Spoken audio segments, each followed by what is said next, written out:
कैसे शुरू हुई विक्रम बेताल की कहानी। उज्जैनी नगरी की बात है। राजा विक्रम के दरबार में एक दिन की बात है। शांतिशील नाम का एक योगी राजा विक्रम के पास दरबार में आया और उसे एक फल देकर चला गया।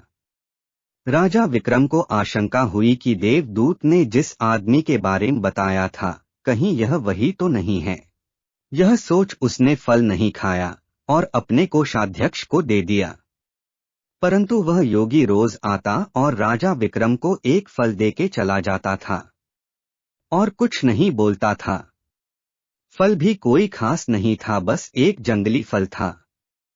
फिट भी वह फकीर लता था, इसीलिए राजा विक्रम भी कुछ नहीं बोलता था। हमेशा की तरह वह फल अपने भंडारी को दे दिया करते थे। राजा विक्रम के कोषाध्यक्ष भी जानते थे कि राजाओं की बात अलग ही होती है, इसीलिए वे भी उस सामान्य दिखने वाले फल को भी अपने भंडार में एक कोने में डलवा देते थे, क्योंकि वह जानते थे कि राजा का क्या भरोसा कब मांग ले वे फल। वर्षों तक यह पूरा सिलसिला चलता रहा। संयोगवश एक दिन राजा विक्रम के हाथ से दरबार में वह फल एक बंदर ने उठा लिया और वह उस जंगली फल को तोड़कर खाने लगा। तब उसमें से एक बड़ा हीरा निकला और जमीन पर गिरा, जिसकी चमक से सबकी आंखें चौंधिया गईं। राजा को बड़ा अचरज हुआ। उसने योगी से पूछा, आप यह फल में मुझे हीरे दे रहे हो, क्यों मुझे रोज क्यों दे जाते हैं? तब वह फकीर योगी ने जवाब दिया, महाराज, राजा, गुरु, ज्योतिषी, वैद्य और बेटी, इनके घर कभी खाली हाथ नहीं जाना चाहिए। राजा ने भंडारी को बुलाकर पीछे के सब फल मंगवाए। तुड़वाने पर सब में से एक एक हीरा निकला। इतने हीरे देखकर राजा को बड़ा आश्चर्य हुआ। उसने जौहरी को बुलवाकर उनका मूल्य पूछा। जौहरी बोला, महाराज, ये हीरे इतने कीमती हैं कि इनका मोल करोड़ों रुपयों में भी नहीं आंका जा सकता। एक एक हीरा एक एक राज्य के बराबर है। यह जानकर राजा विक्रमादित्य की सोच में पड़ गए।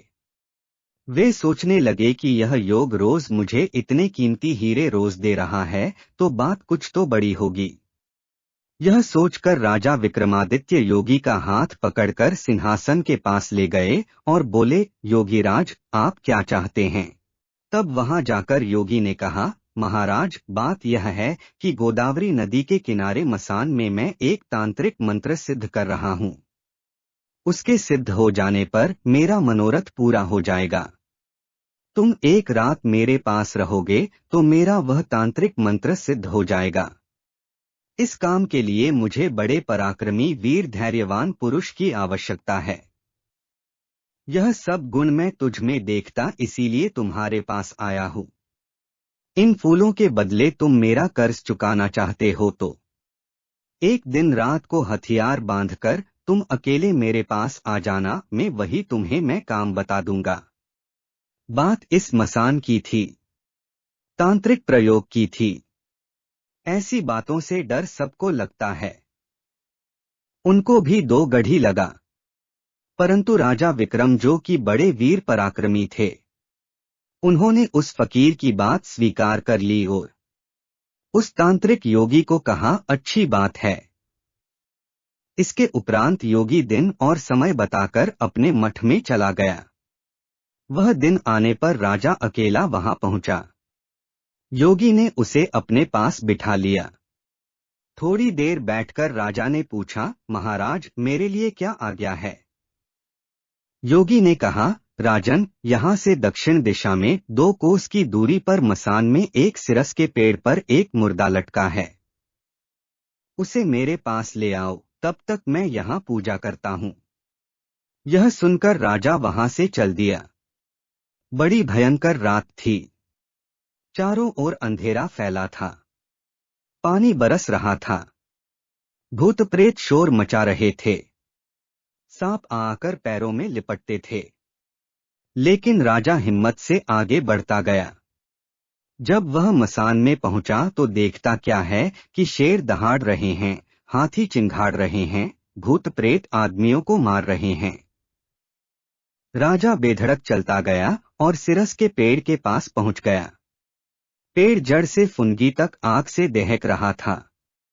राजा ने सोचा, कौन हो, यह वही योगी है जिसकी बात देव ने बताई थी।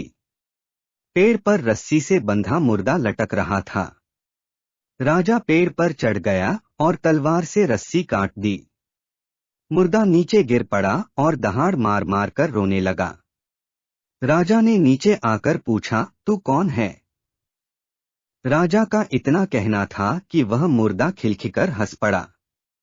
राजा को बड़ा अचरज हुआ। तभी वह मुर्दा फिर पेड़ पर जा लटका।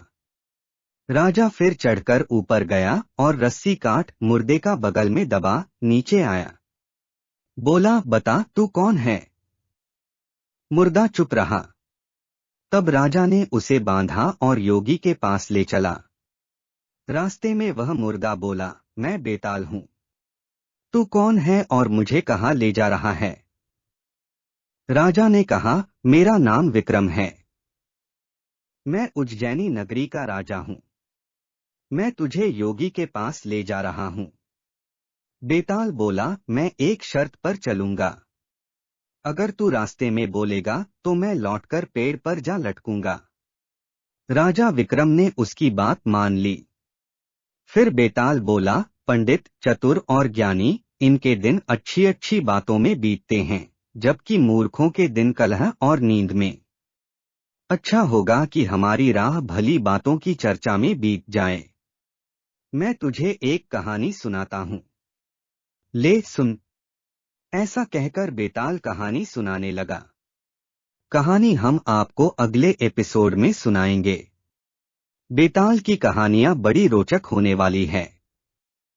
आप इसे जरूर सुने। अभी तक आपने हमारे चैनल को सब्सक्राइब नहीं किया है तो अभी ही कर लीजिए। हम आपको विक्रम बेताल की सभी कहानियां सुनाने वाले हैं, जिससे आपको मजा भी आएगा और आपका ज्ञान भी बढ़ेगा। आशा करते हैं यह कहानी आपको अच्छी लगी होगी। कृपया इसे लाइक कीजिए और शेयर कीजिए।